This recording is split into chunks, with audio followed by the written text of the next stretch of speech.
Terima kasih Anda masih bersama kami. Bagi Anda yang baru saja bergabung, kami hadirkan kembali 3 berita utama hari ini.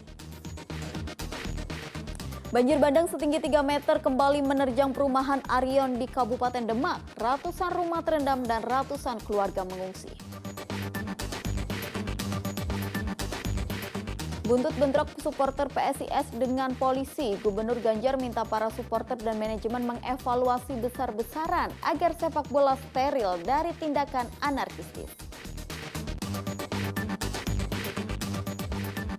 Tiket kereta api untuk Lebaran tahun 2023 sudah dibuka dengan syarat sesuai aturan yang lama.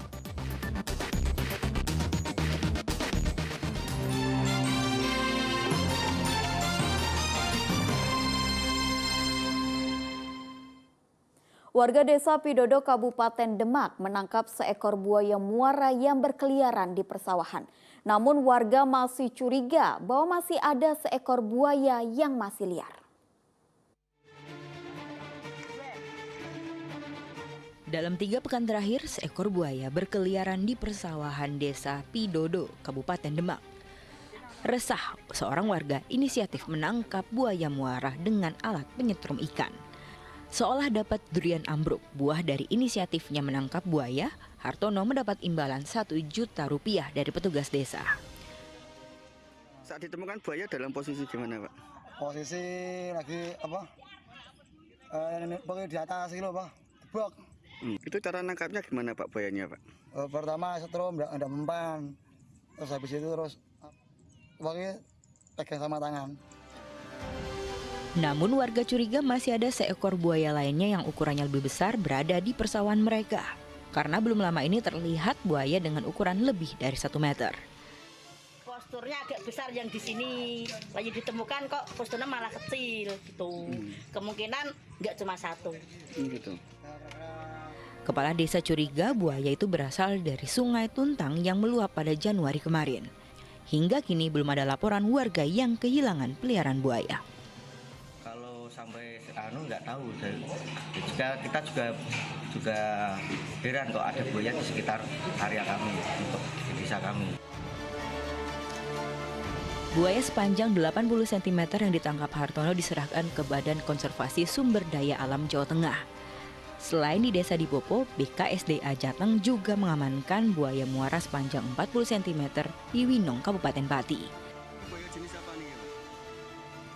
Ali Muftagirin melaporkan dari Kabupaten Demak. Ratusan pengungsi di Kelurahan Gandekan, Kota Solo menerima paket bantuan. Sementara pengungsi di Kelurahan Joyotakan mulai kembali ke rumah karena banjir sudah surut. Korban banjir di Kelurahan Gandekan, Kota Solo mendapat bantuan dari pemerintah kota dan BPBD setempat. Paket bantuan berupa sembako, susu, serta alat kebersihan. Warga yang masih bertahan di pengungsian berterima kasih atas bantuannya. Mereka tak bisa kembali ke rumah karena tingginya air yang merendam rumahnya. Sangat bersyukur sekali, sangat membantu karena rumah saya juga kebanjiran sampai pintunya nggak kelihatan, Mbak. Ini mau pulang belum bisa ditempati, soalnya masih basah dan kayak banyak sampah-sampah. Jadi masih mengungsi di Kelurahan Gandekan. Di Kelurahan Gandekan ada 1.612 warga yang terdampak banjir. Meski mulai surut, warga yang mayoritas lansia dan balita masih bertahan lantaran rumah belum layak dihuni. Sementara warga Kelurahan Joyotakan mulai meninggalkan tempat pengungsian di SD Negeri Joyotakan 59. Ruang kelas mulai kosong. Warga kembali ke rumah untuk membersihkan setelah banjir surut. Udah surut, mau membersihin rumah. Kalau udah dibersihin, nanti ya nggak ada yang bersihin. Kapan, Bu? Malam atau pagi tadi? Pagi. Berarti ini langsung berkemas-kemas untuk membersihkan ini? Warga yang tak mengungsi juga mulai membersihkan rumah mereka. Banjir di perumahan RT 02 RW 06 ini mencapai 60 cm. Beberapa tidak mengungsi karena memilih tinggal di lantai 2. Warga menyebut banjir tahun ini paling parah dalam 5 tahun terakhir. Enggak, di rumah aja. Kenapa? Ya kita di lantai atas aja. Ini kalau dibandingkan tahun-tahun kemarin tuh paling parah atau gimana? Parah, ini parah, lebih besar sih daripada banjir yang kemarin. Banjir melanda 16 kelurahan di 4 kecamatan di Kota Solo sejak Kamis lalu.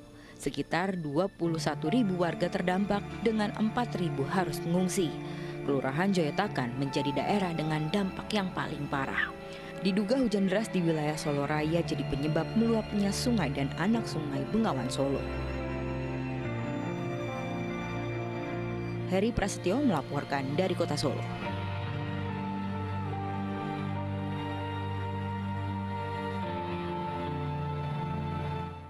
Banjir di kabupaten tak kunjung surut. Warga desa Minto Basuki mengeluh tak ada pemasukan karena tak bisa bekerja selama sawahnya terendam banjir. Namun di desa Kasian, seorang petani beralih profesi menjadi seorang pengojek perahu. Alhasil dalam sehari ia bisa menghasilkan atau mendapatkan Rp200.000.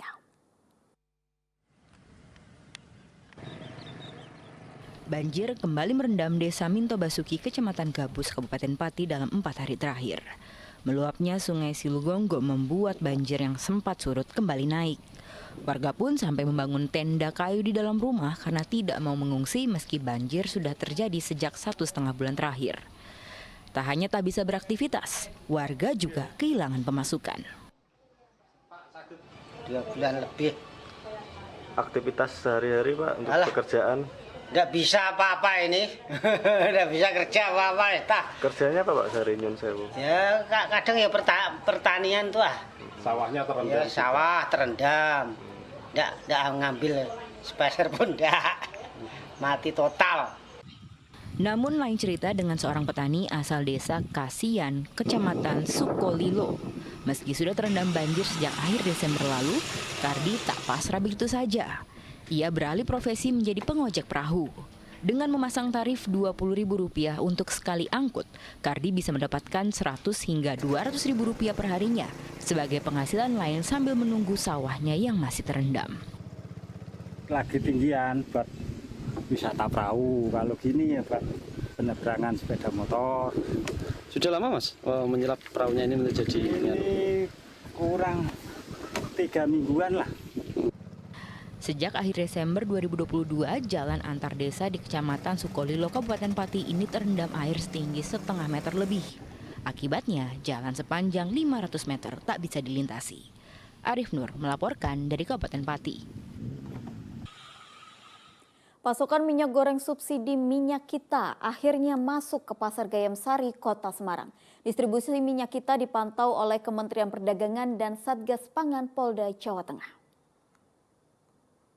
Ada 13 ton minyak kita yang disalurkan ke Kota Semarang, salah satunya ke Pasar Gayam Sari. Setiap pedagang hanya boleh membeli 4 karton atau setara 48 liter minyak kita. Harga belinya Rp12.500 per liter. Pedagang pun diminta untuk menandatangani surat kesepakatan agar menjual minyak kita sesuai harga eceran tertinggi Rp14.000 per liter. Bagi pedagang yang melanggar akan dikenakan sanksi. Untuk mengantisipasi kelangkaan, Kementerian Perdagangan mengimbau pedagang hanya menjual maksimal 2 liter minyak kita per pembeli. Kurang lebih 1 truk ini Pak. Saya melihat memang kebutuhan akan minyak meningkat, kan masyarakat ini sudah berubah mindset pikiran minyak kita itu menjadi minyak yang terfavorit lah. Sedangkan kapasitas produksi terbatas. Tapi sudah alhamdulillah sudah kita tambah ya dari 300.000 kebutuhannya menjadi 450.000. Mudah-mudahan ke depan ini sudah. PT Kereta Api Indonesia siap membuka penjualan tiket kereta api untuk musim Lebaran. Untuk syarat pembelian masih mengikuti aturan lama. Penjualan tiket mudik Lebaran dimulai pada 26 Februari mendatang. Penjualan dibuka untuk keberangkatan 12 April 2023. Pemajuan penjualan tiket Lebaran agar masyarakat lebih siap untuk merencanakan perjalanan saat Lebaran tiba. Sejumlah persiapan juga dilakukan mulai dari sarana, prasarana, dan sumber daya manusia. Sementara untuk syarat pembelian tiket masih sama dengan syarat saat libur Natal dan Tahun Baru. Syaratnya masih sama dengan Nataru, ya belum ada perubahan karena menunggu surat edaran dari pusat, gitu ya. Ya booster pertama. Jadi masih vaksin ketika untuk umur 18 tahun ketika Meski pemerintah telah menarik status PPKM di Indonesia, percepatan vaksinasi tetap digenjot. Agar sentra vaksinasi di kawasan alun-alun Kota Tegal ramai, Yayasan Pundi Amal Peduli Kasih SCTV Indosiar bagikan paket sembako bagi para peserta vaksinasi. Warga antusias mengikuti vaksinasi COVID-19 booster kedua di kawasan alun-alun Kota Tegal Sabtu pagi. Kegiatan yang digelar oleh Dinas Kesehatan Kota Tegal bersama Yayasan Pundi Amal Peduli Kasih SCTV Indosiar ini diadakan selama 2 hari. Ada 300 warga divaksin. Selain itu, mereka juga mendapatkan bantuan sembako berupa beras, gula pasir, minyak goreng, mie instan, teh celup, dan sarden. Bingkisan sembako dari SCTV sama Indosiar. Kira-kira gimana, Bu? Ya senang sekali, membantu sekali lah buat itu kehidupan sehari-hari kan biar memenuhi kebutuhan gitu. Bingkisannya itu sembako, Pak. Iya senang, Pak. Soalnya buat ringan-ringan. Sekarang kan ekonominya lagi sulit, biar ringan-ringan ekonomi. Terus suami saya juga tidak bekerja, Pak. Jadi kerjasama ini untuk pelayanan vaksinasi ini bisa untuk meningkatkan capaian vaksinasi booster. Terima kasih SCTV. Setelah dibuka untuk umum, pencapaian vaksinasi booster kedua di Kota Tegal baru mencapai kurang lebih 4.000 orang atau kurang dari 0,01% dari target. Sugiartono melaporkan dari Kota Tegal.